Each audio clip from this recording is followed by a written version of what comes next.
Tim Satgas COVID-19 Kota Ambon temukan tempat karaoke beroperasi.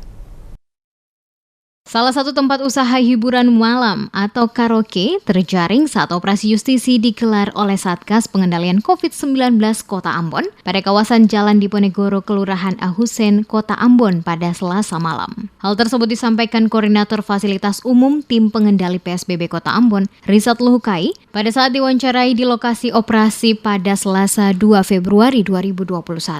Ia menjelaskan penggerebekan yang dilakukan oleh petugas berdasarkan laporan yang disampaikan oleh masyarakat adanya aktivitas di tempat tersebut. Pada saat menerima laporan ini, tim Satgas Pengendalian langsung menindaklanjuti dengan melaksanakan tinjauan langsung ke lokasi karaoke dimaksud. Di mana saat melakukan peninjauan, tim tidak menemukan adanya aktivitas di tempat karaoke tersebut. Namun, didapati beberapa botol minuman belum sempat dibersihkan. Dengan demikian, berdasarkan sejumlah barang bukti yang telah didapatkan, maka pihaknya melayangkan surat peringatan kepada pengelola pemilik tempat hiburan malam untuk selanjutnya menghadap ke tim pengendali PSBB Kota Ambon untuk dimintai keterangan, dan jika terbukti melanggar aturan protokol kesehatan, akan diberikan sanksi tegas sehingga memberikan efek jera agar tidak mengulangi kegiatan yang sama di waktu lain. Ditegaskan Luhukai, tim Satgas Pengendalian COVID-19 Kota Ambon tetap rutin melakukan operasi di malam hari pada lokasi-lokasi yang dianggap ramai dengan rutinitas warga, guna memastikan seluruh pemilik tempat usaha yang ada di dalam wilayah Kota Ambon dapat menaati aturan protokol kesehatan yang telah dibuat. Dari satu tempat usaha, tempat usaha karaoke yang ada di Kota Ambon, kami sudah menindaklanjuti hasil laporan itu.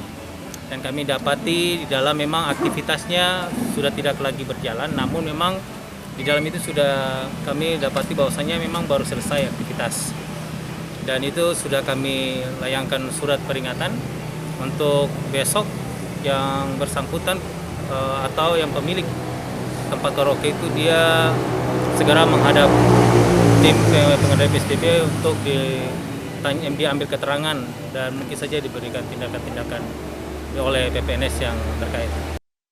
Seperti diketahui, salah satu tempat karaoke yang berlokasi di Jalan Diponegoro, Kelurahan Ahusen, terancam akan dicabut izin usaha setelah didapati melakukan rutinitas yang melanggar perwali terkait PSBB dalam masa pandemi COVID-19 yang diberlakukan dalam wilayah Kota Ambon. Sampai saat ini dalam perwali tahun 2020 yang telah direvisi beberapa kali, sebagian tempat usaha telah diizinkan untuk kembali melakukan rutinitas. Namun, sebagian lagi belum diizinkan beroperasi. Salah satunya adalah tempat hiburan malam yakni karaoke dalam Kota Ambon.